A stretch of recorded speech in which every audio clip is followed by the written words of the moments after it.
दोस्तों, आज हम आपको लेकर जा रहे हैं एक ऐसे देश की यात्रा पर जिसका इतिहास, संस्कृति और प्रकृति दिल को छू लेने वाली है। दोस्तों, हम बात कर रहे हैं बांग्लादेश की। ये देश अपनी नदियों, हरियाली और अनोखे रहन-सहन के लिए जाना जाता है। आपको यह जानकर हैरानी होगी कि बांग्लादेश को कंट्री ऑफ रिवर्स भी कहा जाता है, क्योंकि यहाँ 700 से ज्यादा नदियां बहती हैं। गंगा, ब्रह्मपुत्र और मेघना जैसी विशाल नदियां इस देश को पानी देती हैं और इसकी खूबसूरती में चार चांद लगाती हैं। बांग्लादेश की राजधानी ढाका, जिसे सिटी ऑफ मस्जिद भी कहा जाता है, न केवल देश की राजनीतिक बल्कि आर्थिक राजधानी भी है। यह शहर अपने पुराने और नए कला का अनोखा मेल दिखाता है। बांग्लादेश की जनसंख्या लगभग 17 करोड़ के करीब है, जो इसे दुनिया के सबसे अधिक आबादी वाले देशों में गिनती में लाता है। यहाँ की जनसंख्या घनत्व लगभग 1265 लोग प्रति वर्ग किलोमीटर है, जो इसे बहुत ही भीड़भाड़ वाला देश बनाता है। यहाँ की आबादी का लगभग 40% हिस्सा शहरी इलाकों में रहता है, जबकि बाकी 60% लोग ग्रामीण क्षेत्रों में बसते हैं। धार्मिक रूप से देखें तो लगभग 90% लोग इस्लाम धर्म को मानते हैं और करीब 9% हिंदू धर्म के अनुयायी हैं। बाकी 1% लोग अन्य धर्मों से संबंध रखते हैं। यह देश अपनी सांस्कृतिक विविधता और धार्मिक सहिष्णुता के लिए जाना जाता है। यह देश सबसे ज्यादा कमाई खेती और वस्त्र उद्योग से करता है। यहाँ की जमीन का लगभग 67% हिस्सा खेती के लिए इस्तेमाल किया जाता है। यह देश दुनिया के सबसे बड़े चावल उत्पादकों में से भी एक है और साथ ही विश्व की बड़ी गारमेंट्स कंपनियों का उत्पादक केंद्र भी है। पूरी दुनिया के लगभग 50% गारमेंट्स बांग्लादेश में ही बनते हैं। बांग्लादेश की सबसे खास बात यह भी है कि यहाँ के लोगों का अखबार पढ़ने का शौक बहुत ही गहरा है। यहाँ 2000 से भी ज्यादा अखबार और मैगजीन प्रकाशित होती हैं, जो इसे एक अनोखा मीडिया हब बनाती हैं। अब बात करते हैं बांग्लादेश के इतिहास की। आपको जानकर हैरानी होगी कि बांग्लादेश का पुराना नाम पूर्वी पाकिस्तान था। 1947 में भारत पाकिस्तान के बंटवारे के बाद यह हिस्सा पाकिस्तान में चला गया था, लेकिन यहाँ के लोगों की भाषा, संस्कृति और जीवन शैली पश्चिमी पाकिस्तान से बिल्कुल अलग थी। बांग्लादेशी लोग अपनी मातृभाषा बांग्ला पर बहुत गर्व करते हैं।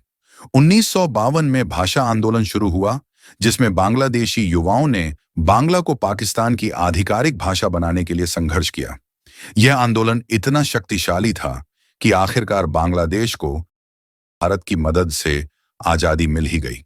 तब से इसे पीपल्स रिपब्लिक ऑफ बांग्लादेश कहा जाता है।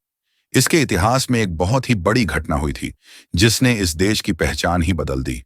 आज भी यहाँ हर साल 21 फरवरी को शहीद दिवस मनाया जाता है, जो भाषा आंदोलन की याद में होता है। यूनेस्को ने इसे अंतर्राष्ट्रीय मातृभाषा दिवस भी घोषित किया है। अब बात करते हैं बांग्लादेश की राजधानी ढाका के बारे में। यह एक ऐसा शहर है जिसे लोग प्यार से कहते हैं the city of music and मस्ती। ढाका सिर्फ एक राजधानी नहीं, बल्कि यह इस देश की धड़कन भी है, तेजी से भागती रफ्तार और संस्कृति के साथ। आपको यह जानकर हैरानी होगी कि ढाका दुनिया के सबसे घने बसे हुए शहरों में से एक है। यहाँ हर किलोमीटर में करीब 45,000 लोग रहते हैं, लेकिन यह भीड़ ही इसे जीवित बनाती है। ढाका का इतिहास भी कम दिलचस्प नहीं है।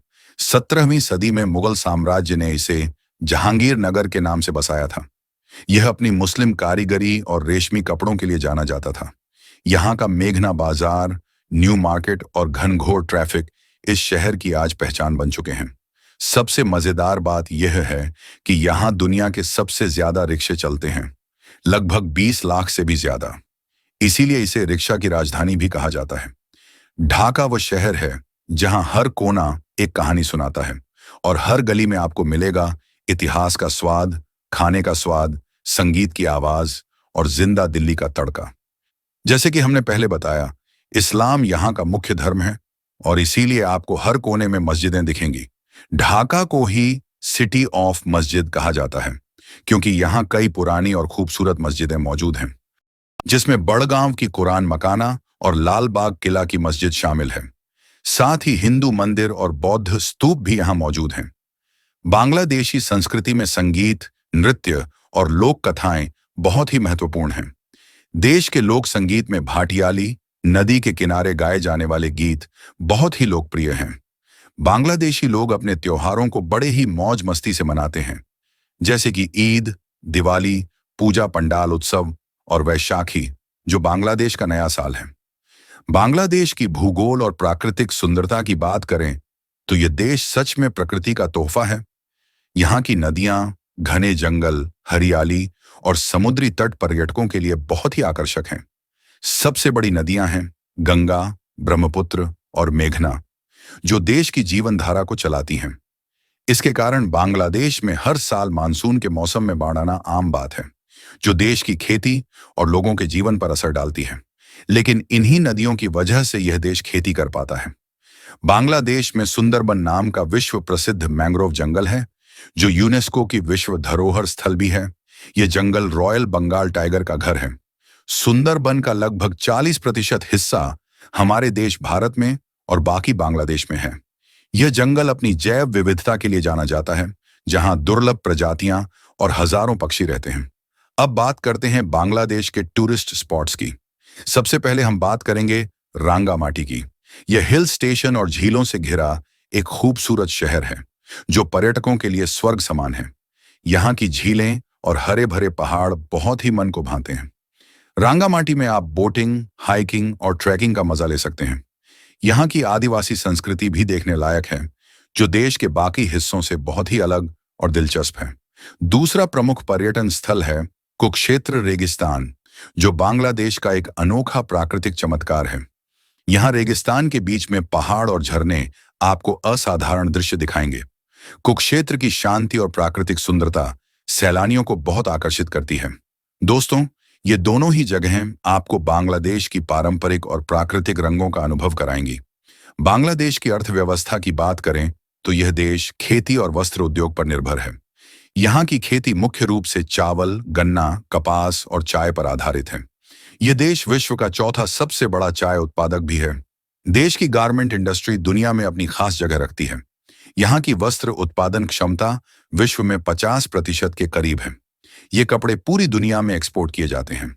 हालांकि बांग्लादेश में गरीबी और बेरोजगारी की समस्या अभी भी बनी हुई है, लेकिन देश की अर्थव्यवस्था तेजी से बढ़ी है और कई नई फैक्ट्रियां और व्यवसाय खुले हैं।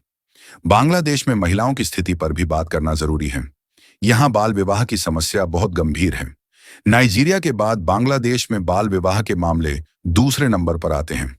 कानून के अनुसार 18 साल से पहले शादी करना गैरकानूनी है, लेकिन सामाजिक कारणों और गरीबी के चलते कई बार बाल विवाह होते रहते हैं। सरकार और एनजीओ इस दिशा में लगातार जागरूकता फैलाने और कानून लागू करने की कोशिश कर रहे हैं। अब बांग्लादेश की ट्रैफिक और इंफ्रास्ट्रक्चर की बात करते हैं। यहाँ का ट्रैफिक बहुत ही व्यस्त और जाम भरा होता है। Cycle, rickshaw, auto rickshaw, bike और कारों का मिला-जुला ट्रैफिक आपको हर कोने पर मिलेगा। ढाका और चटगांव जैसे बड़े शहरों में ट्रैफिक जाम आम बात है, जिसकी वजह से कहीं पर भी समय पर पहुंच पाना मुश्किल हो जाता है।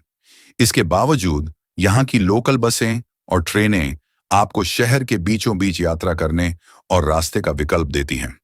बांग्लादेश में 17 एयरपोर्ट हैं, जो देश के अलग अलग हिस्सों को जोड़ते हैं। यहाँ से आप आराम से देश के किसी भी बड़े शहर में फ्लाइट ले सकते हैं। बांग्लादेश का सबसे लंबा समुद्र तट कॉक्स बाजार विश्व प्रसिद्ध है। ये एक 120 किलोमीटर लंबा बीच पर्यटकों के लिए आकर्षण का केंद्र रहता है, जहां आप सूर्योदय और सूर्यास्त का अद्भुत नजारा देख सकते हैं। यहाँ की करेंसी को बांग्लादेशी टका कहते हैं, जिसकी वैल्यू भारतीय रुपए के मुकाबले करीब 0.77 पैसे है। यहाँ पर भी 6 मौसम होते हैं, हालांकि सामान्यतः 4 ही प्रमुख माने जाते हैं।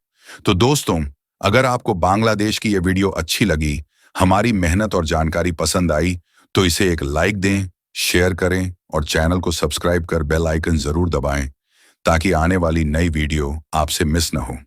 हम मिलेंगे नेक्स्ट वीडियो में। तब तक के लिए नमस्कार। अपना ख्याल रखें।